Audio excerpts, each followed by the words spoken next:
Melissa here with Epson LabelWorks. Today I am with the LW-Z5010PX and we're talking about formatting labels. Now this is a two-part series. Here in part one, we're going to go through the different formatting options and how to access them. And then in part two, we'll dive into making a label using those options. So let's get started. We're going to start by turning the printer on, power button here. And now your formatting options are going to be in two spaces. You're going to get them in the font option. That's going to have all of the font-related formatting options. And then the other options are going to be in properties. Now we're going to start by tapping on the font icon here on the screen. And this is going to open up all of the font-related formatting options. So let's start at the top.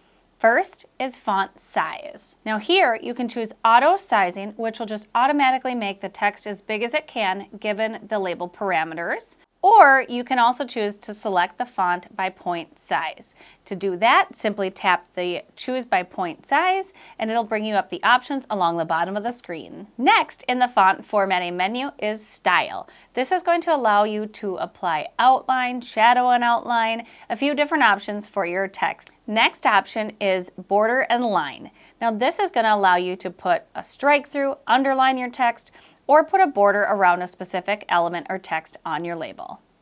Next option is bold and italic. This is going to allow you to apply bold, italic, or bold and italic to your text. Next in the font formatting menu is character spacing, and just as the name suggests, it's going to allow you to select the character spacing between each of the letters.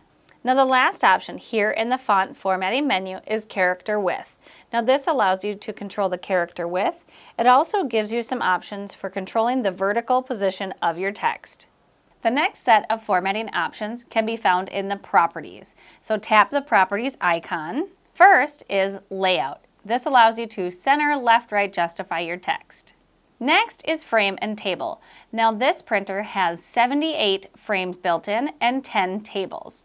Now a frame is different than a border. The border goes just around certain elements, but the frame is going to go around the whole label. And again, there's 78 different ones for you to choose from. So find the one that fits perfect on your label.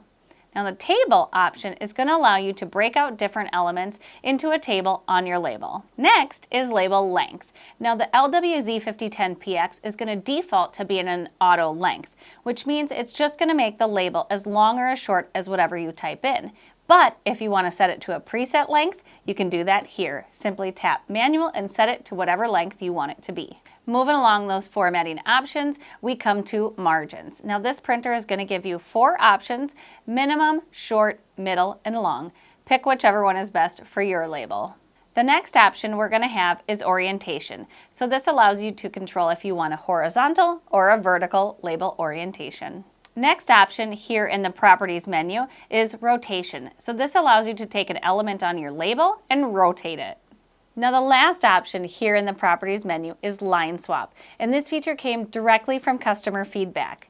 The line swap feature allows you to easily swap full lines of information. That's the formatting options available on the LW-Z5010PX. If you have questions on this printer or want to see how to use those formatting options, check out part 2 or give us a call. We would love to chat with you. Thanks again and happy labeling!